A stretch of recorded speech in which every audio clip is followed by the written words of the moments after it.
আউযু বিল্লাহি মিনাশ শাইতানির রাজিম। বিসমিল্লাহির রহমানির রহিম। দেশ ও দেশের বাহিরে যারা আছেন সবার প্রতি রইল আমার আন্তরিক শুভেচ্ছা ও প্রেমময় ভক্তি চুম্বন। আসসালামু আলাইকুম রাহমাতুল্লাহ। আমাদের সমাজে কিছু কিছু লোক আছে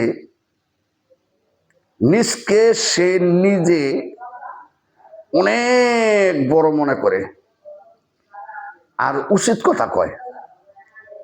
কি বলে, আমি তো উচিত কথা কই।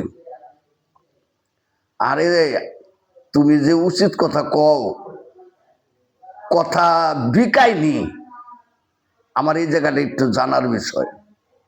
তুমি যে খুব দাপট দিয়া কও যে আমি উচিত কথা কই, মানে উচিত কথা বিকায়নি।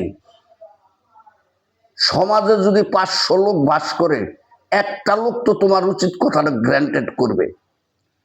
তো তুমি যে উচিত কথা কও, তাই উচিত কথাটা বিকায় না, এইটা একবার ভাবো না।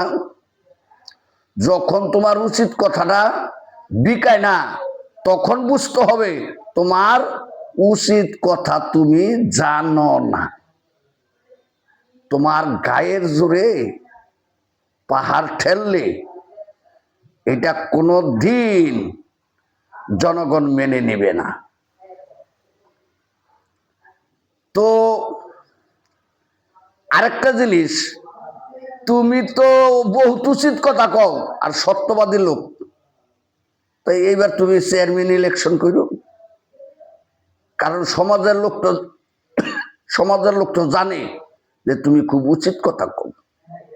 তো উচিত কথা কইলে সমাজের লোক তোমার চেয়ারম্যান মেম্বার বানাই দেয় নাকি? আরে মিয়া, তুমি উচিত কথা জানো, তুমি জানো শুধু বাটপারি। তোমার কথাবার্তা গুলা সব বাটপারি ক্লাসের। তো নিজকে ওই আবার কিছু লোক আছে বাড়ির থেকে বাইরে লই কয় এই জমিন আমার, এই জমিন আমার, ওই জমিন আমার, এই জমিন আমার। ঘুম আসলে মানুষ যেরকম স্বপ্ন দেখে, ওই লোকটা এরকমই স্বপ্ন দেখে। স্বপ্নে দেখে ঘুমে তুনুটিয়া মনে মনে কয় যে সবই আমার, এহেন্দ আমার, ওহেন্দ আমার, এহেন্দ আমার। আসলে মূল্যত ডুলায় তার তলি নাই।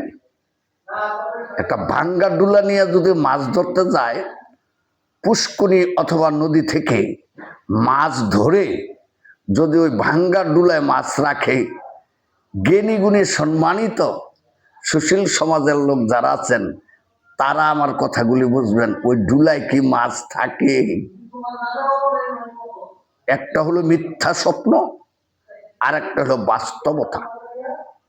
তো বাস্তবতার সাথে আমার কথা, আমার আচরণ, আমার ভাষা, আমার চাল চলন যদি থাকে, তাহলে মানুষ তখনই গণ্য করে। যে মিথ্যা কথা বলে সে তো প্রকৃত মানুষ নয়।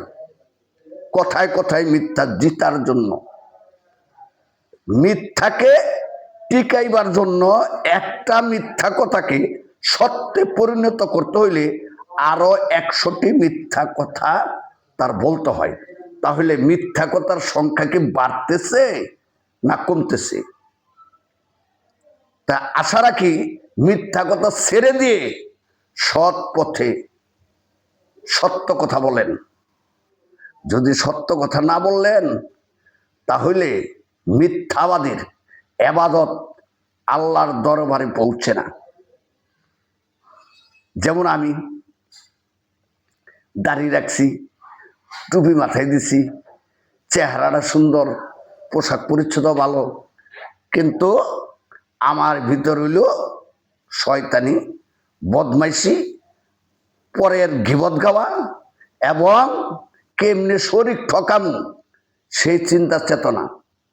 শরীর ঠকাইয়া এই পৃথিবীতে কেউ কখনো সুখে আছে?